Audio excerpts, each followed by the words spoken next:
तसं तर मी फारसा जास्त वेळ नाही घेणार तुमचा. मला वाटतं जेवण आहे ना, म्हणजे सगळ्यांसाठी आहे का आम्हाला पाहुण्यांना?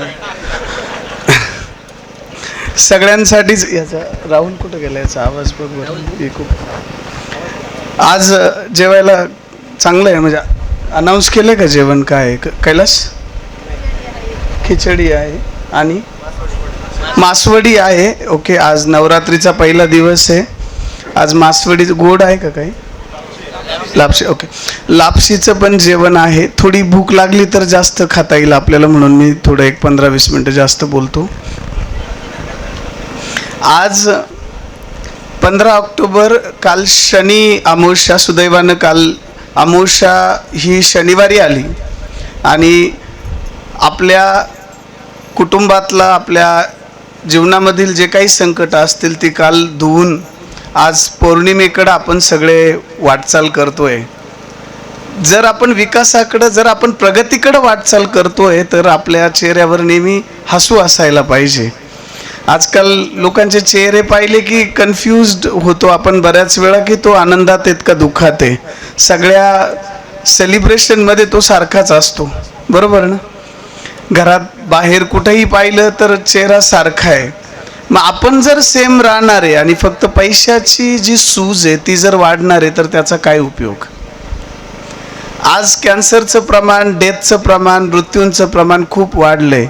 जपानच्या ओकिनावामध्ये, सिंगापूरसारख्या देशामध्ये 100पेक्षा जास्त आयुमान असणारी लोक, कॅलिफोर्नियामध्ये 100पेक्षा जास्त आयुष्य जगणारी, ती व्यवस्थित आयुष्य जगणारी लोक आज वाढत आहेत. आणि आपल्या देशात 40-45च्या माणसांना हृदयविकार, किडनी फेल्युअर्स सारखे आजार वाढत आहेत. याला सर्वस्वी बाहेरचं फर्टिलायझरच जबाबदार नाही आहे, कुठेतरी आपण कॅरी करत असलेला तणावसुद्धा जबाबदार आहे.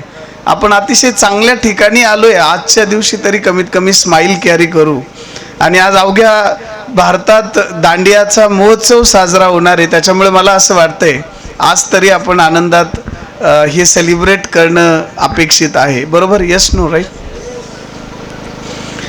मित्रांनो, कैलास कनवडेंनी मागच्या 3 महिन्यापूर्वी ऑक्टोबर महिना मला सांगितलं आणि विचारलं की माझ्या आयुष्यातला एक सुखकर दिवस मी सेलिब्रेट करतोय आणि तुम्ही येणार का? म्हटलं मी येणार का असा प्रश्न विचारणं उचित नाही राहणार. तुमच्या या यशासाठी जर व्यवस्थित दिवस कोणता असेल तर तो आज घटस्थापनेचा आहे. कारण प्रचंड यातनेतून, प्रचंड संकटांना सामोरं जाऊन तुम्ही जे आज यश उभं केलंय ते अनेक आजच्या वाढत्या या मोर्चाच्या, वाढत्या भांडणांच्या काळामध्ये एक आदर्शवादी विचार, एक आदर्शवादी काम आहे. मला अशा मंचावर बोलण्याचा फारसा अनुभव नाही आहे. माझं व्यवसाय मार्गदर्शनाचं काम आहे देशात विदेशामध्ये. पण रानफुलं जेव्हा कैलाससारखी फुलतात, रुपिकासारखी फुलतात, तेव्हा आवर्जून वाटतं जावं. माझी आई मावशी तुमच्यासारखीच काष्ट्याचं साडी घालणारी आहे, नऊवारी साडी घालणारी आहे. माझे वडील धोतर घालायचे. त्याच्यामुळे एका माझंही ओढ्याच्या कडेला घर होतं. पास्टाने शेकरलेलं घर, मातीच्या बेंडांनी असलेलं घर वाहून जायचं पावसात आणि त्याच्यात साप विंचू कधी कधी निघायचे. त्यावेळी हिरव्या सापांचं प्रमाण आपल्या भागामध्ये जास्त. मी आळेफाट्याचाच, जुन्नर शिवनेरी फारशी लांब नाही आहे. आवाज फार जोरात दिला तर आमच्या घरापर्यंत जाऊ शकतो साहेब. अशा वातावरणामध्ये जन्माला मी आलो आणि माझ्या काही वयाच्या 5व्या-7व्या वर्षी वडिलांच्या अपघातामध्ये मंकी बोन, ज्याला माकड हाड म्हणतो, फ्रॅक्चर झाल्यामुळं दोन्ही पायांनी ते लुळे झाले. 2 डोळ्याने आंधळे झालेला, काही दिवसांनी डोळेही गेले. आंधळा अपंग बाप माझा, काष्ट्याची साडी घातलेली आई माझी, लोकांच्या शेतावर राबताना तुमच्यासारखी मी पाहिलेली आहे. कष्ट करणं, संघर्ष करणं चुकलं नाही आहे मित्रांनो. एक गोष्ट लक्षात घ्या की संघर्षाशिवाय कोणताही नेता, कोणताही व्यावसायिक, कोणताही सेलिब्रिटी बनत नाही. देवाला सुद्धा संघर्ष चुकलेला नाही आहे. देवत्व, प्रभुत्व सुद्धा, राजाला राज्य, तो राजा हे सिद्ध करायचं असेल तर त्याला संघर्ष करावा लागतो. मात्र काही दिशादर्शक सोबत जर असतील तर त्या संघर्षाचं रूपांतर पॉवरमध्ये होतं, त्या संघर्षाचं रूपांतर ताकदीमध्ये होतं. माझ्या आईचा संघर्ष पाहिला मी आणि असं वाटलं की हा संघर्ष व्हायला जातो की काय, कारण कुठंच दिशा दिसत नव्हती, मार्गदर्शन कोणी नव्हतं. कुटुंबामध्ये मला भाऊ बहीण नाही आहेत, वडील एका खाटेवर शिव्या देत पडलेले. जेव्हा आजार वाढतात तेव्हा चिडचिडेपणा वाढतो, असमर्थता येते, तेव्हा वीक माणूस थोडा जास्त आरडाओरडा करतो. माझ्या वडिलांच्या बाबतीत तसंच मी काहीच पाहिलं. साप विंचू निघणार, मला 2-3 वेळा विंचू पण चावलेले मला आठवतात. किती वेळा चावले असतील माहीत नाही, कालांतराने त्याचं विष सुद्धा चढत नव्हतं. जात्यावर आम्ही दळायचो, पाट्यावर आम्ही ते मिरचीचा खरडा करायचो. माझी आई शेळ्या पाळल्या होत्या, मला शनिवार रविवार शेळ्या चारायला जावं लागायचं आणि कधी कधी कोणाच्या ऊसाच्या शेतांमध्ये खत पांगवावं लागायचं, केळी खांडाव्या लागायच्या. तेव्हाही ग्रुप होते, तेव्हाही तंबाखू होती, तेव्हाही गुटखा होता. अशा काही थोड्याफार व्यसनांना प्रयत्न केला लावण्याचा, वेळ काढून नेण्याचा, पण वेळच्या वेळी आईने कान टोचले आणि त्याच्यामुळे त्याच्यातून बाहेर येण्याचा मार्ग भेटत गेला. माझी आई धसकटांमध्ये चालायची, पायामध्ये तिच्या पज व्हायचा, तिला गोदरेजच्या गोणी यायच्या. त्यावेळी सुग्रास दिलं जायचं गायांना, म्हशींना.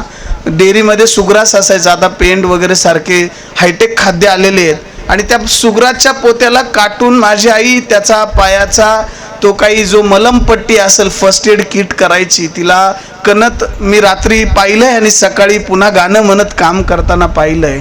नवरात्र महिलांसाठी स्त्री शक्तीबद्दल माझ्या पत्नीने आता काही गोष्टी सांगितल्या, ती मी अगदी जवळून अनुभवलेल्या आहेत की माझ्या आईने पूर्ण प्रपंच खांद्यावर घेतलाय. देशावर असेल, गावावर असेल किंवा एखाद्या कुटुंबावर असेल, जर एखादी अवकळा जर आली तर स्त्रीनेच, माझी आई सुमनबाई असेल, शिवाजी महाराजांची आई जिजाऊ असेल किंवा कैलासची आई असेल किंवा राणी लक्ष्मीबाई असेल, या देशाला सावरण्याचं काम एका स्त्रीनेच केलेलं आहे. आणि मला याचा अभिमान आहे की ज्या रस्त्यावर अनवाणी पायाने माझी आई चालली, प्रसंगी काही लोकांनी हात सुद्धा उचलले.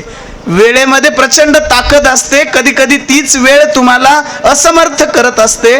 माझ्या आईला मारत असताना पाहताना मी लहान होतो, दुधाच्या किटल्या डोक्यावर नेणारा होतो, पण आज माझ्या त्याच आईला त्या गावामध्ये जाताना 2-5 कोटीच्या गाड्या माझ्या गॅरेजमध्ये उभ्या आहेत. त्याच आईला सन्मानाने गावामध्ये सत्कार करणारी लोक त्याच गावामध्ये आहे. वेळेमध्ये प्रचंड ताकद आहे, अनेक गोष्टी अदृश्य करत असते. ती वेळेमध्ये प्रचंड ताकद आहे, ती तुम्हाला सक्षम बनवत असते. आज मी भारतीय इंटेलिजन्स डिपार्टमेंटमध्ये कोचिंगसाठी जातो. अनेक कमिशनरच्या प्रोटोकॉलसाठी मला बोलवलं जातं. आज मी महाराष्ट्र पोलीस अकॅडमीमध्ये कोचिंग करतो. आज मला काही तरुण उद्योजक इथे येऊ शकत होते, नाही आले, याचं वाईट वाटतंय. पण दुबईमध्ये जेव्हा माझं लेक्चर प्रमुख अतिथी म्हणून ठेवलं होतं, 5 देशांना नेतृत्व मी करत होतो. मुख्यमंत्र्यांनी सुद्धा माझं कौतुक केलं होतं, अनेक मंत्री महोदयांनी कौतुक केलं होतं 19 फेब्रुवारीला. तेव्हा त्या देशामध्ये 2,500 लोक एखादं व्यक्तिमत्व ऐकायला आले होते. त्यावेळी छत्रपती शिवाजी महाराजांची अलसफा एरियामध्ये गर्जना झाली होती. मित्रांनो, विचारांनीच माणूस घडतो याच्यावर माझा संपूर्ण विश्वास आहे. किंवा देव सुद्धा त्या माणसाला समर्थन करतो जो आपले पहिले विचार बदलायला तयार असतो. ज्या कुटुंबामध्ये मी जन्माला आलो त्या कुटुंबामध्ये माझं नाव लौकिक, माझं आडनाव टिकवण्याचं काम, मी ज्यावेळी टाटा ऐकले, मी ज्यावेळी अंबानी ऐकले, मी ज्यावेळी मित्तल ऐकले, मी ज्यावेळी बिल गेट्स ऐकले, मी ज्यावेळी इलॉन मस्क पाहिले, टाटा अंबानी यांनी आडनावं वाचवण्याचा प्रयत्न केला आणि मग म्हटलं मी का माझ्या गावाचं, मी का माझ्या आई वडिलांचं नाव मोठं नाही करायचं. आणि मग त्या औठी नावाला मोठं करण्यासाठी पहिला मी झटलो, मी स्वतःवर काम केलं. कारण कामावर काम करून तुम्ही कधीच मोठे होणार नाही. तुम्ही स्वतःवर काम करून, स्वतःमध्ये प्रचंड बदल करून तुम्ही मोठे होणार आहे. तुमच्यामध्ये सामर्थ्य पाहिजे स्वतःला घडवण्यासाठी. आणि त्या बीजाप्रमाणे आताच जे काही इथे आपल्या लोकांचं अनाउन्समेंट करत होते, अँकरिंग करत होते, त्यांनी सांगितलं की बीजाला सुद्धा दडपून घ्यावं लागतं बाहेर येण्यासाठी, मातीमध्ये त्याला अंधारामध्ये जावं लागतं. तसं काही काळ मी स्वतःला दडपून टाकलं होतं, माझं तोंड बंद केलं होतं, माझा मेंदू उघडा ठेवला होता, चांगल्या विचारांचं मी स्वागत करत होतो. आणि मी माझ्या अर्ध्यावर शाळा सोडून मी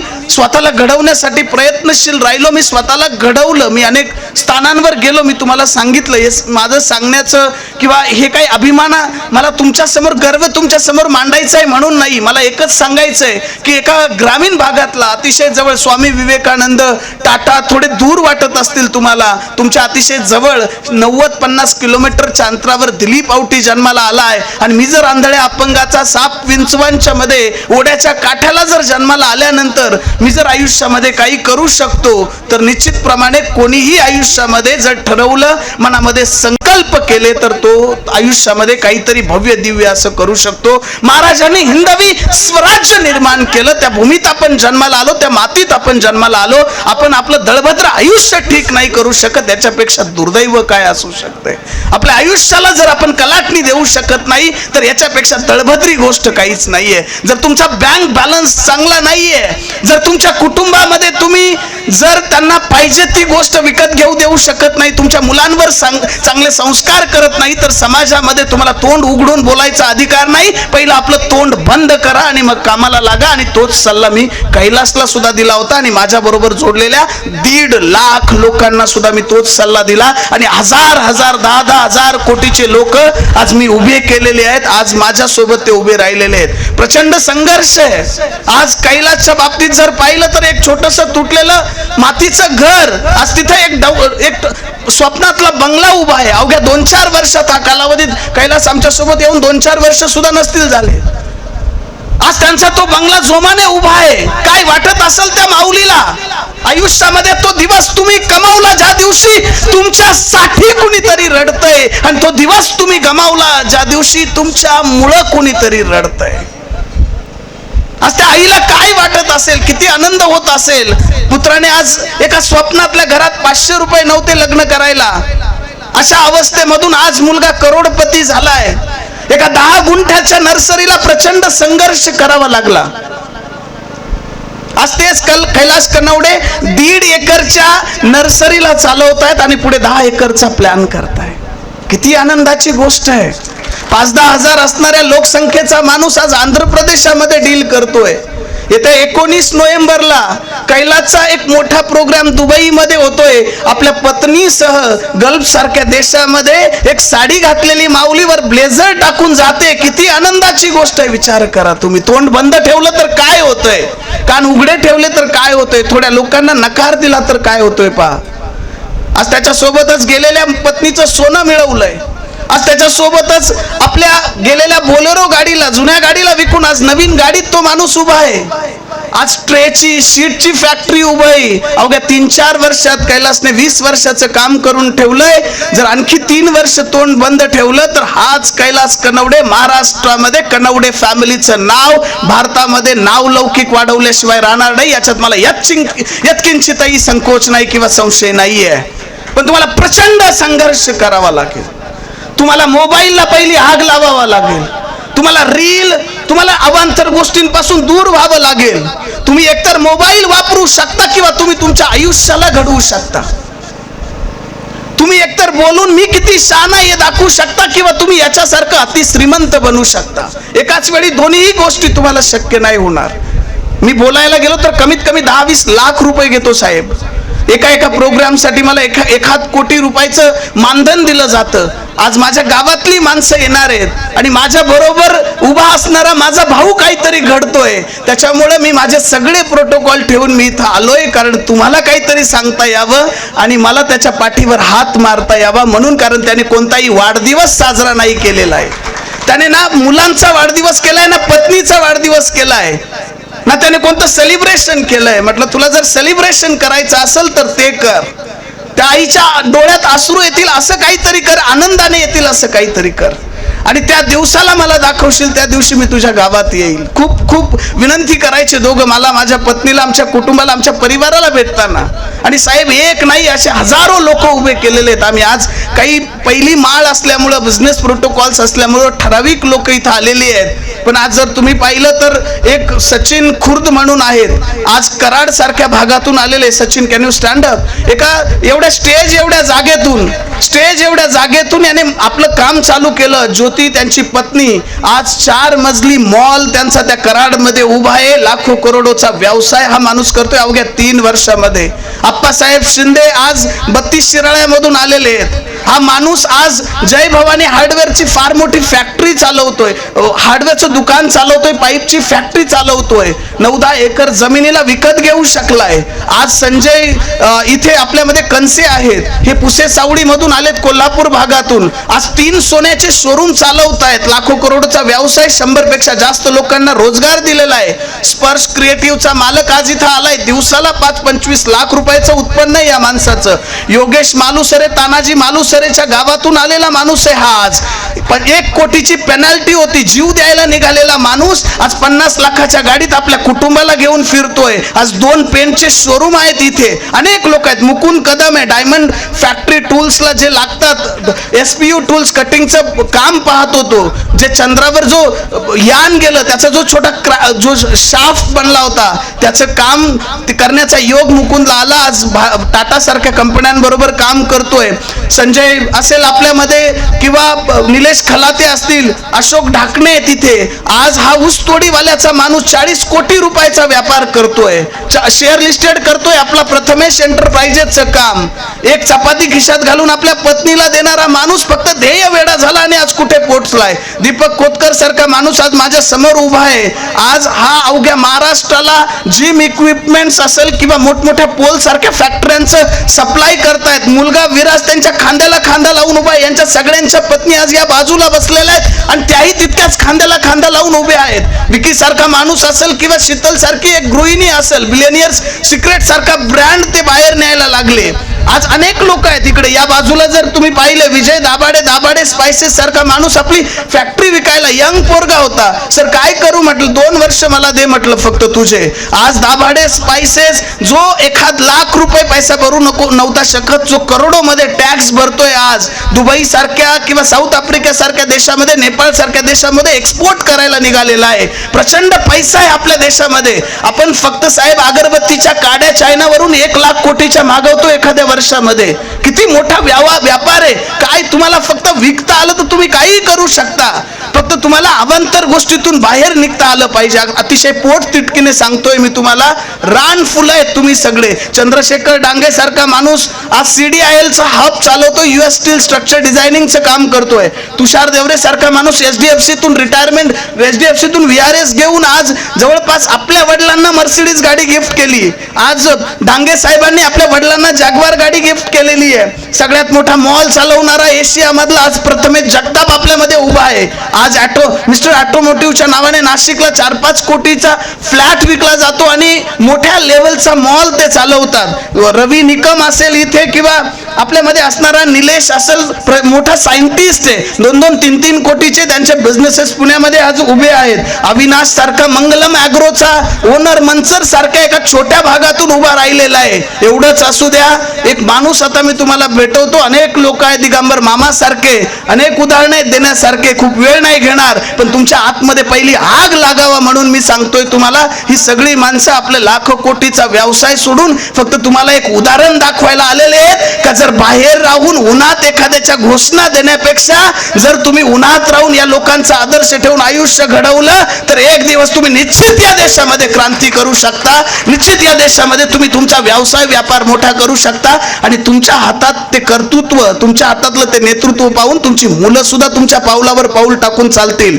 साहेब आज आम्ही 4 वाजता सकाळी उठतो रोज डेली.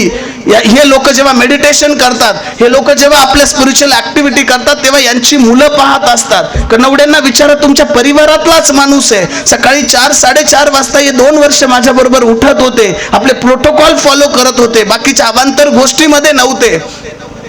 मंचर सारख्या, लांडेवाडी सारख्या भागातून आलेले आमचे शेवाळे भाऊ, आज साधारण जी व्यक्ती तुमच्यामध्ये बसली आहे ती साधारण व्यक्ती नाहीये. ही 300 कोटीपेक्षा जास्त मोठ्या कंपनीचा मालक आहे. आज या माणसाचा डेली टर्न ओव्हर जो आहे तो 50 लाख रुपयाच्या जवळपास काउंटर आहे. 25,000पेक्षा जास्त प्रॉडक्ट जॅक मेडिकोच्या नावाने ते मॅन्युफॅक्चर करतात. भारतामधली आणि महाराष्ट्रातली 1 नंबरची LLP कंपनी आज यांनी बनवली आहे. 700 मेडिकल मेडिकलला सप्लाय करतात, स्वतःच्या चॅनलमध्ये 120 मेडिकल चालवतात, काही हॉस्पिटल चालवतात, काही सेंटर चालवतात आणि सारख्या अनेक लोकांना उभे करतात. अंबेजोगाईवरून आलेला हा साधारण व्यक्ती दिसत असला, याच्या फायनान्स कंपन्या आहेत, फायनान्स बँका आहेत, पतपेढे आहेत, होळेश्वर अर्बन सारखी कंपनी हा माणूस चालवतो. एका पत्ते खेळणारा माणूस आहे आज साहेब, आज 100 कोटीचा मालक बनू पाहतोय. कसं काय शक्य होतं? हे रानफुलामध्ये प्रचंड ताकद असते, फक्त तुमचा मार्गदर्शक योग्य पाहिजे. तुमच्या जेवणात जर आज कोणी विष कालवलं, तुम्ही एकदा मराल. तुमच्या कानात जर कोणी विष कालवलं, तुम्ही रोज मराल. तुम्ही फक्त तुमचा सांगणारा, तुमचा मार्गदर्शक कोण आहे तो तुम्ही योग्य निवडला पाहिजे. इथं गुरूंची कमी नाही, इथं शिष्याची कमी आहे. जर शिष्य उभा राहिला तर गुरु तयार होतो. फक्त तुम्हाला शिष्य म्हणून लोकांकडे जाऊन शिकता आलं पाहिजे. आपल्या दळभद्र्या अवस्थेचा राग आला पाहिजे. आपल्या आईने, आपल्या कुटुंबाने सोसवल्या पाहिजे. आयुष्य असं संपतं साहेब, आयुष्य असं संपतं साहेब. असे 5 वर्ष जातील, 10 वर्ष जातील, कळणार पण नाही. आणि पश्चाताप हा भयानक आहे. तुम्ही आज उठाल, मोबाईल सोडाल, कामाला लागाल, मुली आहेत इकडं, अवांतर गोष्टीतून बाहेर निघाल, त्या रील बंद कराल. आज तुम्हाला थोडा त्रास होईल. आज बिहार, युपी मध्ये जेव्हा आम्ही काही मुलांचे इंटरव्ह्यू घेतो, का मेहनत करता जास्त, का IPS आहेत, का IAS आहेत जास्त ही लोक, त्यांना विचारतो आम्ही, तर ते सांगतात आम्ही परत मागे गेलो तर आम्हाला बापासारखी रिक्षा चालावा लागल, आईसारखी भाजी विकावा लागल, आम्हाला तो नकोय त्रास. म्हणून आज आम्ही इथे काम करतोय, मेहनत करतोय. जर तुम्हाला हे वावरत राबणं थांबवायचं असेल, जर तुम्हाला ती रिक्षा, तू कष्ट करणारा माणूस नवरा म्हणून नको असेल, तर आज तुम्हाला सुद्धा स्वतःवर मेहनत करणं खूप गरजेचं आहे. There with me, yes no, स्वतःवर हार्डवर्क करणं खूप गरजेचं आहे. मी एक स्टोरी वाचली होती महाभारत रामायणामधली, थोडक्यात तुम्हाला सांगतो. काही 2-4 गाईडलाईन तुमच्या बरोबर शेअर करतो. मला माहित नाही कितपत तुम्ही मला कशा पद्धतीने घ्याल, पण एकदा राम भगवान आपल्या लक्ष्मणाबरोबर, सीतेबरोबर जेव्हा वनवासाला निघाले होते, त्याच्या आदल्या दिवशी त्यांचा राज्याभिषेक होणार होता. त्याच्या आदल्या दिवशी सांगितलं गेलं होतं की उद्या हा अयोध्येच्या राजगादीवर बसणारा राजा राम होणार आहे. नेक्स्ट दिवसाला त्यांना सांगितलं जातं की तुम्हाला कपडे, आभूषण, तुमच्याकडे असणारे सगळे काही अलंकार काढून, खडाऊ घालून तुम्हाला वनवासाला जायचंय. हा शिफ्ट सांभाळणं खूप महत्वाचं आहे. कधी तुमचा जय जयकार, कधी तुम्हाला इन्सल्ट, कधी अपमान. तो अपमान तुम्हाला पचवता आला पाहिजे आणि त्याला यशामध्ये रूपांतरित करता आलं पाहिजे. अपमान खूप चांगले असतात. मला माझ्या आईचा अपमान होताना दिसला आणि मी काहीतरी करून दाखवलं. प्रत्येक यशस्वी माणसामागे काहीतरी अपमान पचवलेला असतो आणि त्या अपमानाचं रूपांतर यशामध्ये केलेलं असतं. आयुष्यात एक तरी दिवस असा आणा की ज्याने अपमान केलाय ना, त्याने एकदा तरी तुम्हाला सलाम ठोकला पाहिजे. एकदा तरी तुम्हाला सलाम ठोकला पाहिजे. त्या प्रभू रामाला 14 वर्ष वनवासाला जाताना रस्त्यातच काही अंतर कापल्यानंतर काटे टोचायला लागले पायाला. रस्ता चालून गेल्यानंतर त्याने लक्ष्मणाला सांगितलं की हे जे मागचे काटे ते बाजूला कर. लक्ष्मण बोलला, का बरं, आपण तर पुढे चालून आलो, हे काटे का बाजूला करायचे? म्हणे कारण माझी प्रजा मला शोधत मागे येणारे मला माहिती आहे, माझ्यावर प्रेम करणारे मागे येणारे मला माहिती आहेत आणि त्यांना हे काटे टोचू नये म्हणून तू बाजूला कर. काही त्यांना दुःख होईल की राजा या रस्त्याने चाललाय आणि दुसरं त्यांच्या पायात काटे टोचले जातील, रक्तबंबाळ होतील. हा प्रवास करत असताना 10-20 वर्ष स्वतःला झोकून दिलंय साहेब. मला माहिती आहे किती मोठा त्रास आहे, किती मोठ्या यातना आहेत, सर्वांना शक्य होणार नाही. म्हणून मी माझ्या पत्नी बरोबर SMEs मधले स्मॉल उद्योजक पकडले. महिंद्रा बरोबर माझी कॉर्पोरेट वेंडर पार्टनरशिप होती. माझा बिझनेस चांगला सेट होता, तरी मी व्यवसायाच्या मार्गदर्शनामध्ये आलो. मी व्यवसाय करून माझ्या मर्सिडीज, BMW, फॉर्च्युनर गाड्या घेतल्यात आणि मग मी व्यवसायाचं मार्गदर्शन करायला लागलोय. कारण मला माहिती आहे माझी गावची मुलं एक दिवस व्यवसाय करायला उठतील, माझा मराठी माणूस एक दिवस व्यापार करायला पुढे येईल. थोडे पायात काटे टोचले तर तो रक्तबंबाळ होईल आणि व्यवसाय सोडल आणि पुन्हा देवाला किंवा ज्योतिषाला दोष देत, मातीला दोष देत पुन्हा त्याच्या आयुष्यात जाईल. म्हणून मी काही काटे कमी करण्याचा प्रयत्न केला आणि या वाटेवर आज 1.5 लाख लोकांचा कारवा उभा राहिला. 6 देशांमध्ये आम्ही व्यापार करू शकलो. गावागावामध्ये कैलास सारखे लोक उभे राहायला लागले. शेकडो लोकांचा रोजगार उभा राहिला. आज इथं आलेली लोक सगळे रिच्युअल फॉलो करतात त्यांच्या स्टाफ मधले. किती आनंदाची गोष्ट आहे. आणि आई म्हटली खरं आहे ते की जिजाऊ सारखं मी वागण्याचा प्रयत्न केला. एक तरी उदाहरण आईमध्ये होतं. कैलासने एक उदाहरण आम्हाला सांगितलं होतं साहेब की एकदा मी लिफ्टवर काम करत असताना तिथे एक पाना सापडला, आणला आणि मी कुठंतरी लवला खोचला तो वरती. आणि एक दिवस आईने तो पाहिला आणि म्हटलं हा पाना तुझ्याकडे कस काय आला, तर तो म्हटलं सापडला. त्याच्या शब्दांमध्ये आईला ओळखता आलं काहीतरी चुकतोय तो. म्हटली जा तो पाना परत त्या जागेवर ठेव, जी वस्तू आपली नाही ती आपण आणायची नसते, कमवायची असते. आणि तो पाना त्या दिवशी तिथं ठेवला. पण आयुष्याला एक मोठा उंची देणारा जीवन प्रवास त्याने उभा केला. आणि आज प्रोटोकॉल मध्ये नसणारी माऊली बोलली, माईक हातात घेऊन मला बोलायचंय माझ्या पोरासाठी, पुत्र व्हावा ऐसा गुंडा ज्याचा तिन्ही लोकी झेंडा. साहेब ज्याचा तिन्ही लोकी झेंडा, करून जावे असे काहीतरी दुनियेतून या जाताना, अरे गहीवर साऱ्या जगाचे यावा निरोप तुमचा घेताना. उठा कामाला लागा, अरे रान फुलं आहेत, आपण या मातीत जन्माला आलेलो आहे. एक कैलास करू शकतो, एक शेवाळे भाऊ करू शकतो, एक तुषार करू शकतो, एक संजय सारखी व्यक्ती करू शकते. अरे जर एक कोणी करू शकतो तर कोणीही करू शकतो. मार्गदर्शक शोधा आपले. भगवद्गीतेमधून महाभारतामधून श्रीकृष्ण बाजूला गेला तर महाभारत वेगळं लिहिलं गेलं असतं आपल्या समोर. मार्गदर्शक अतिशय महत्वाचा असतो आयुष्यात. राग आला पाहिजे तुम्हाला तुमच्या परिस्थितीचा, राग आला पाहिजे तुमच्या आई बापाला काम करताना तुम्हाला पाहून. संकल्प केला पाहिजे तुम्ही, नाहीतर एक छोटा जीवन आहे आणि त्याच्यातही आपण आपल्या कुटुंबाला सुखी नाही करू शकलो, स्वतःला एक उंची जर देऊ नाही शकलो तर काय मिळवलं आपण? त्या किड्या मुंग्यांसारखंच आपण आलो आणि गेलो. आणि कोणत्याही वेळी याची सुरुवात होऊ शकते. हात जोडून विनंती आहे तुम्हाला सर्वांना, तुमच्या गावात एक एक्झाम्पल उभं राहिलंय.